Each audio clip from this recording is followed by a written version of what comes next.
Merhabalar Ateş Bey. Merhabalar. Şimdi siz bizim aslında eski bir horlama protezi kullanıcımısınız. Yaklaşık Evet. 4 yıldan beri protezi kullanıyorsunuz. Evet. Size bazı sorular soracağım. Bu soruları sormamdaki neden diğer bu tedaviyi merak eden hastalara en azından bir ışık tutması açısından. Şimdi 4 yıl öncesine gittiğimizde bu hastalığı taşıdığınızı, yani horlama ve uyku apnesi olduğunu nasıl anlamıştınız? Ben uykumda hep boyun çevremin çok terleyerek kalkıyordum sabahları.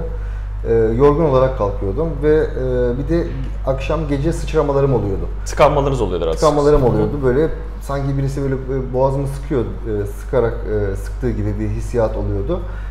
Ve bunu rastgele ben sizin YouTube'da birkaç programınızda işte bu horlama protezini görünce buraya gelip bir şansımı denemek istedim.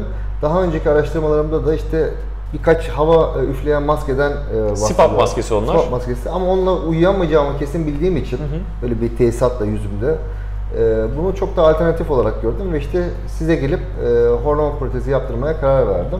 Peki bir şey sormak istiyorum. Şimdi sadece boyun bölgenizde terlemeler mi vardı, yoksa mesela bu hastalığın bazı yansımaları olabilir, işte gün içerisinde yorgun olma, uykuyu alamama, akşamların işte televizyon karşısında uyuklama gibi bu tür şeyleriniz var mıydı yoksa? Sırtımda ağrıyla kalkıyordum. Böyle bir genel bir yorgunluk hissiyatı.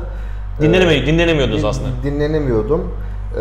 Gece işte sıçramaları vardı. Yani genel olarak ve kalp atışımın hızlı attığını ölçtüğüm zaman kalp atışımı 90'larda 100'lerde, normal dinlenirken bile kalp atışım normalde 70-80 aralığında olması lazım. Evet. 100 aralığında atıyordu. Ki uyurken bunun bu kadar çıkmaması gerekiyor. Aynen öyle. Kalbimi uyurken de kalbimi duyabiliyordum, yani çarpıntı halinde.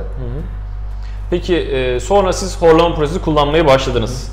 Peki protezi kullanmaya başladığınızla beraber neler değişti? Neler gözlemlediniz?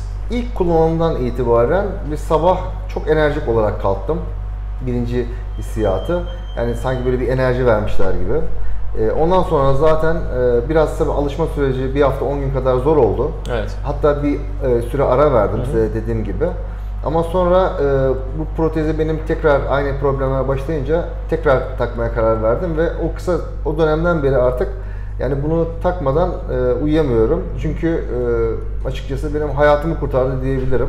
Evet. Yani ciddi bir durum, çünkü bu sonuçta ölümle sonuçlanabilecek bir durum, uyku apnesi.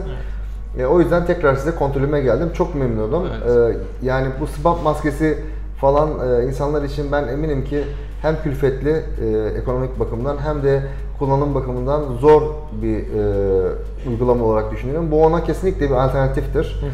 Herkese öneririm. Herkesin takıp bundan mutlu olacağına eminim. Sağ olun. Teşekkür ederiz görüşler için. Ben sadece çok bir alışmayla alakalı bir şey söylemek istiyorum.